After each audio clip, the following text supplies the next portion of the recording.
হাবড়ায় তৃণমূল কাউন্সিলরকে ঘিরে তুমুল বিক্ষোভ স্থানীয়দের। দুর্নীতির অভিযোগে ক্ষুব্ধ বাসিন্দাদের রোষের মুখে পড়লেন হাবড়া পুরসভার 13 নম্বর ওয়ার্ডের কাউন্সিলর দীপক দে।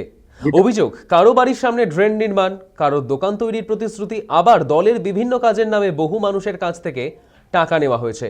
দীর্ঘদিনও কাজ না হওয়ায় বৃহস্পতিবার কাউন্সিলরের বাড়ির সামনে জড়ো হয়ে বিক্ষোভ দেখান এলাকার বাসিন্দারা। বিক্ষোভ চলাকালীন উত্তেজনা চরমে ওঠে, এমনকি কাউন্সিলর দীপক দেকে লক্ষ্য করে ডিমও ছোড়া হয়।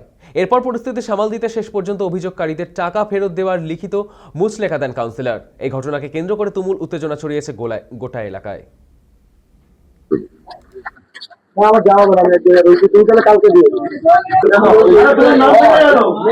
আমার অভিযোগ, আমার কাউন্সিলর আমার কাছ থেকে 12,000 টাকা খেয়েছে আমার দোকান বাবুদের। মানে দোকান বাবদ কীরকম দোকান আমি বানাবো বলছে যে এটা বেআইনিভাবে দোকান বানাচ্ছি, সেই হিসেবে আমাকে ভয় দেখিয়ে আমার দলিলের জায়গা, সেই ভয় দেখিয়ে আমার দোকান কি বেআইনি ছিল আদৌ? না না, আমার দলিলের জায়গা, আমি দোকান করব। তাহলে টাকা দিলেন কেন না? টাকা আমাকে ভয় দেখিয়েছে, বলছে এখন সেটা জানাবো, ভেঙে দেবে, পৌরসভার থেকে ভেঙে দেবে, এই ভয় দেখিয়ে আমার কাছ থেকে 12,000 টাকা দিয়েছে। এখন কি বললো? আজকে গিয়ে আজকে আমাকে বললো 2 দিন পরে তোকে দিয়ে দেবো। টাকা দেবে বলছে, সবার টাকাই দিয়ে দেবে বলছে। এরকম কত লোকের কাছ থেকে নিয়েছে? উনি বহুদিন ধরে আমাদের এলাকায় যাচ্ছেন না।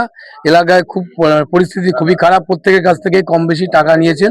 উনি সেটা স্বীকারও করেছেন এবং উনি আমাদের কাছে এই প্যাডের উপর লিখে দিয়েছেন, আমরা যার যার টাকা পায় উনি 7 দিনের মধ্যে ফেরত পরিশোধ করবে। ঠিক আছে, তাই আমরা দায়িত্ব নিয়ে এখানে ওনার কাছে এসেছি।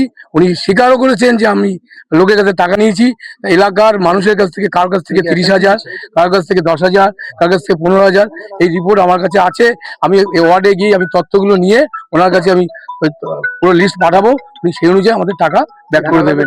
এবং ব্যানারের কাছেও টাকা নিয়েছেন। আমাদের তখন তো পার্টির প্রোগ্রামে টাকা দিয়েছিল কয়েকজন, সেই তাদের আমি বলেছি যে এরকম যারা যারা দেখ, যারা যারা দাবি করছে তাদের লিস্টটা কর, আমি তাহলে তাদের টাকা দিয়ে দেবো। কারণ আমি যদি ভুল করেছি তাহলে, আর সেই যে ভুলটা আমি স্বীকার করে নিলাম, অবশ্যই দিয়ে দেবো। কারণ আমি এমনিতেই খুব মর্মাহত, সব ব্যাপারেই আস্তে আস্তে আমাকে এমনিতে অবসর নিতে হবে।